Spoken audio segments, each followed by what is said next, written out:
Here we go. Vikara berangkat kerja begitu saja saat Neo lagi duduk di sofa sambil memainkan ponselnya.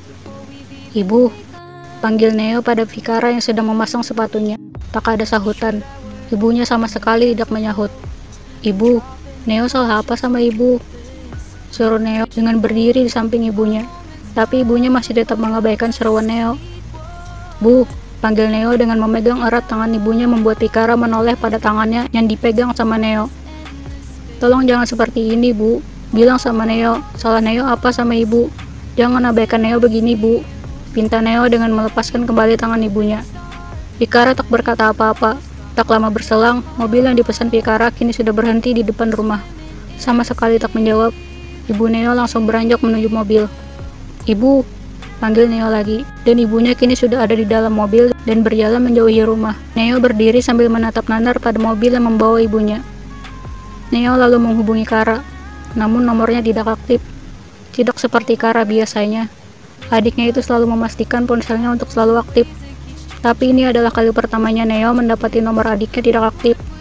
Neo sempat melihat jam dinding. Sudah pukul 9 dan ia sama sekali tidak mendapatkan notifikasi belajar daring. Seon juga tidak datang seperti kemarin. Ini aneh sekali. Neo lalu kembali masuk dan mengganti bajunya dengan pakaian yang lebih baik. Tak lama kemudian, ia pun menuju garasi di mana sepedanya berada. Sayangnya sepeda itu kini tak ada. Mungkin Kara sedang memakainya untuk pergi ke rumah temannya. Neo pun memilih untuk berjalan kaki. Ia juga tak lupa membawa buku pelajaran untuk diajarkan hari ini. Ia pergi ke Toserba tempat ia bekerja. Sepanjang jalan, sewaktu Neo berpapasan dengan kucing jalanan, kucing itu selalu mengeong setiap kali Neo lewat. Neo hanya tersenyum merasa seolah ia sedang disapa oleh kucing yang biasanya ia kasih makan sewaktu sore ia menuju Toserba ketika dia mau bekerja. Sayangnya kali ini ia tidak sedang bawa makanan kucing, karena memang bukan saatnya dia bekerja. Neo masih masuk dalam jam untuk bersekolahnya, sehingga ia pasti dilarang jika bekerja di jam segitu. Lantas tujuan ia ke Toserba itu sendiri karena ia ingin saja. Ia tidak paham mengapa dirinya ingin tiba-tiba pergi ke Toserba begitu saja, jika belajar di situ pun belum tentu ia bisa fokus. Belum lagi langkah Neo sampai di depan pintu Toserba. Garis kuning yang mengelilingi sekitar Toserba sudah menarik perhatian Neo. Ia lalu berlari kecil guna memastikan lebih jelas. Benar saja, Toserba itu sekarang dalam keadaan tutup dan sedang diberi garis pengaman dari polisi. Neo tidak tahu apa yang terjadi pada tempat itu semalam. Ia lantas menelpon Pak Iran, mencari tahu apa yang sebenarnya terjadi. Seperti halnya adiknya, nomor Pak Iran pun tidak aktif. Padahal Neo pernah diberitahu bahwa nomor telepon Pak Iran selalu aktif 24 jam.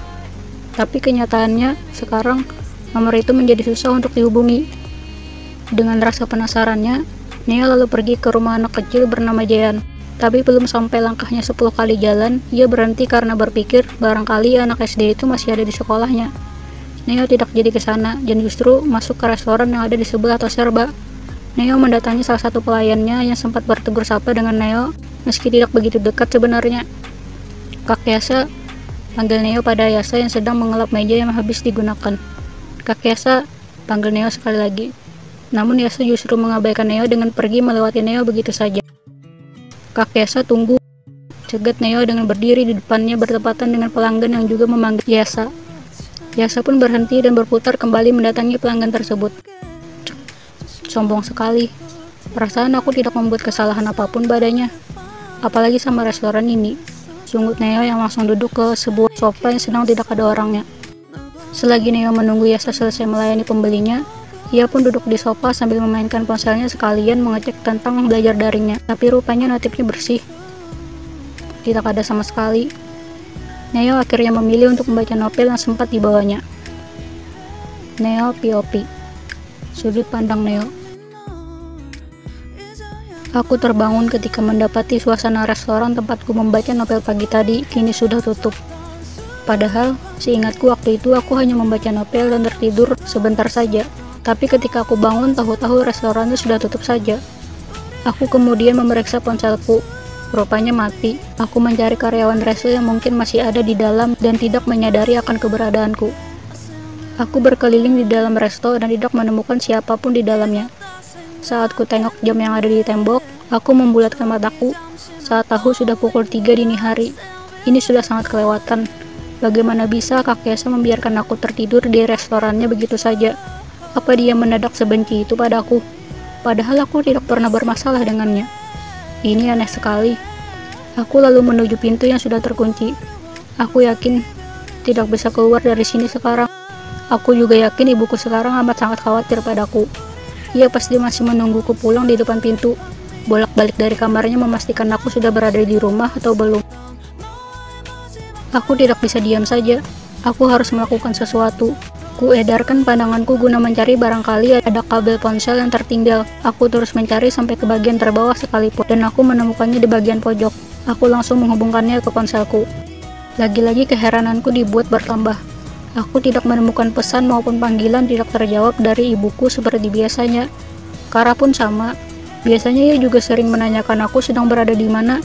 Kali ini ponselku benar-benar tidak mendapatkan notifikasi apapun. Aku sudah memastikan berkali-kali bahwa nomor dan dataku aktif semua. Tapi orang-orang yang biasa menunggu dan mencariku saat ini tidak ada sama sekali melakukan hal itu. Aku lalu mencoba menghubungi ibu. Apa mungkin dia masih merasa kesal padaku? Mengingat tadi pagi ia sama sekali tidak menggubrisku. Aku juga sama sekali tidak tahu kesalahan terbesar seperti apa yang sudah kulakukan padanya. Aku pasti tidak sadar. Lama aku tunggu bunyi sambungan dari ibuku, tak kunjung berbunyi. Ponsel itu hanya diam dengan keheningannya. Padahal pulsaku masih tersisa banyak. Aku berkali-kali mencobanya, menelpon Kara, bahkan ke Sean pun. Tak ada sambungan telepon yang berhasil. Seakan mereka seperti membuat perjanjian. Tapi itu konyol sekali jika sungguhan. Aku yakin itu tidak mungkin. Tak ada yang bisa kulakukan lagi selain menunggu saat pagi tiba besok hari. Aku akan pastikan pada mereka yang kali pertama menemukanku. Padahal posisiku tidur tidak begitu tersembunyi. Bahkan di bagian kaca ini, orang yang lewat pun pasti melihatnya. Ibu, jangan tunggu aku pulang. Neo masih ada urusan. Besok pagi Neo pasti pulang. Jangan cemas, Neo baik-baik saja. Aku mengirimkan pesan itu pada ibuku.